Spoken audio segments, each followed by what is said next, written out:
Assalamualaikum warahmatullahi wabarakatuh. Saya Rizky Afia Putri. Di sini saya akan mempresentasikan analisis efektivitas manajemen risiko di sektor keuangan, yaitu studi kasus pada bank swasta di Indonesia. Di sini ada jenis-jenis risiko utama yang dihadapi oleh bank swasta di Indonesia, yaitu risiko keuangan seperti risiko kredit, kerugian karena kredit macet atau tidak dibayar.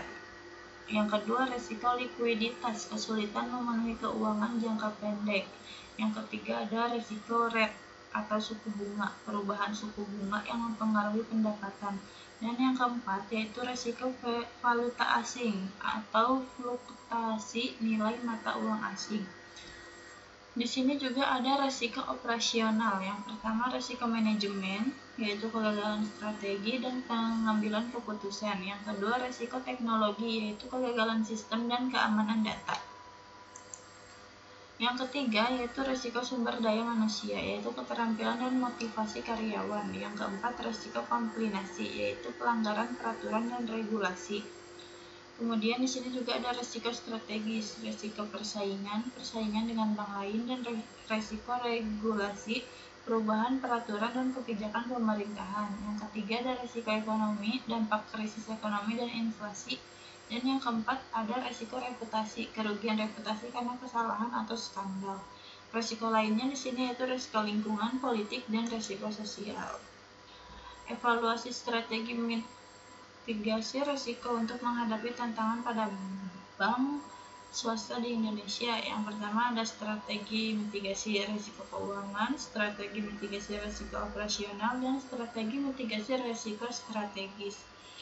Di sini kita jelaskan dulu yang pertama risiko keuangan, yaitu diverifikasi pendapatan, mengembangkan sumber pendapatan lain seperti layanan keuangan digital dan produk investasi. Yang kedua, pengelolaan risiko kredit, menerapkan prosedur kredit yang ketat, pemantauan kredit, dan penggunaan teknologi untuk mengurangi risiko. Yang ketiga, pengelolaan likuiditas, mengoptimalkan penggunaan dana, mempertahankan cadangan likuiditas, dan mengembangkan strategi pengelolaan kas. Yang kelima, hedging, menggunakan instrumen keuangan untuk memengaruhi risiko suku bunga dan valuta asing. Kemudian yang kedua, risiko operasional, pengembangan sistem secara teknologi, meningkatkan keamanan data dan sistem teknologi informasi. Kemudian pengelolaan sumber daya manusia, meningkatkan keterampilan dan memotivasi karyawan melalui pelatihan pengembangan. Kemudian pengelolaan risiko kompliansi, menerapkan prosedur kompliansi yang ketat dan memantau perubahan regulasi. Yang terakhir, pengelolaan krisis, membuat rencana kontingensi untuk menghadapi krisis. Kemudian yang terakhir ada risiko strategis. Yang pertama, analisis SWOT-nya, menganalisis kekuatan, kelemahan, dan peluang serta ancaman untuk mengembangkan strategi. Yang kedua, pengembangan strategi persaingan, meningkatkan layanan pelanggan dan mengembangkan produk inovatif. Yang ketiga, pengelolaan risiko reputasi, membangun reputasi positif melalui komunikasi efektif dan layanan pelanggan. Yang terakhir, pengelolaan risiko regulasi, memantau perubahan regulasi dan menghadapi strategi. Kemudian di sini ada inovasi dan pendekatan baru untuk meningkatkan efektivitas manajemen risiko pada sektor perbankan. Yang pertama, pendekatan manajemen risiko Enterprise Risk Management atau yang biasa disebut ERM, yaitu mengintegrasikan manajemen risiko dalam strategi bisnis. Kemudian risk-based approach, memprioritaskan risiko berdasarkan dampak dan kemungkinan. Yang ketiga, stress testing, menguji ketahanan bank terhadap skenario ekstrim. Yang keempat, skenario planning, mengembangkan strategi untuk menghadapi kemungkinan masa depan. Yang kedua di sini analisis data. Data analis menganalisis data besar untuk mengidentifikasi pola dan risiko. Machine learning mengembangkan model prediktif untuk mengidentifikasi risiko. Yang ketiga, sentimen analisis, menganalisis sentimen pelanggan untuk mengidentifikasi resiko reputasi. Yang terakhir, geospatial analis, menganalisis data geospatial untuk mengidentifikasi resiko operasional.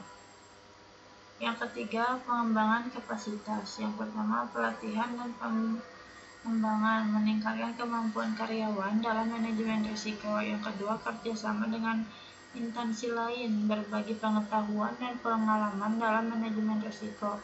Yang ketiga, pengembangan sistem manajemen risiko, mengembangkan sistem manajemen risiko yang efektif. Yang keempat, menggunakan konsultan untuk meningkatkan kemampuan manajemen risiko. Kemudian yang keempat ada regulasi dan komplinasi.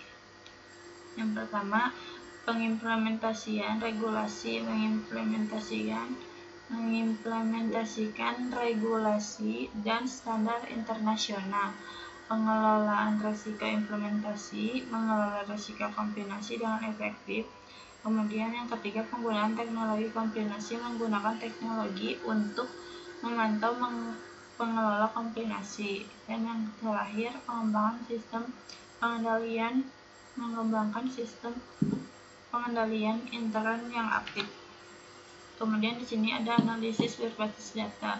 Seperti risiko kredit, data Bank Indonesia 2020 menunjukkan bahwa risiko kredit mencapai 3,2% dari total kredit.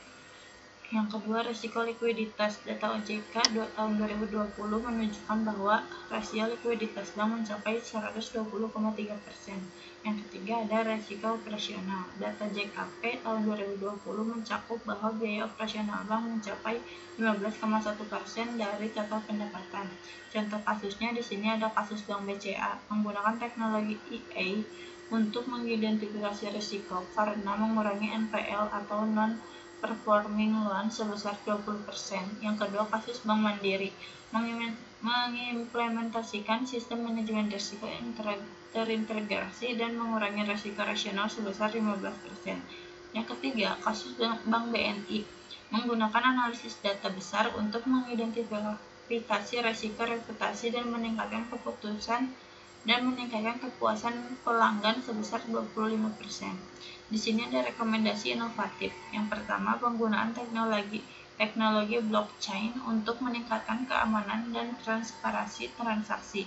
Yang kedua, pengembangan sistem manajemen risiko terintegrasi untuk mengintegrasikan manajemen risiko dalam strategi bisnis. Yang ketiga, penggunaan analisis data besar untuk mengidentifikasi pola dan risiko. Yang keempat, pengembangan strategi risiko berbasis skenario untuk menghadapi kemungkinan masa depan. Kemudian yang terakhir ada penggunaan AI untuk pengelolaan risiko untuk mengidentifikasi risiko potensial dan mengoptimalkan pengelolaan risiko. Kemudian yang terakhir, implementasikan identifikasi risiko dengan prioritasnya. Kemudian pengembangan strategi manajemen risiko, lalu implementasikan teknologi dan sistemnya. Lalu adakan pelatihan dan pengembangan karyawan. Yang terakhir, pemantauan dan evaluasi. Sekian presentasi dari saya. Assalamualaikum warahmatullahi wabarakatuh.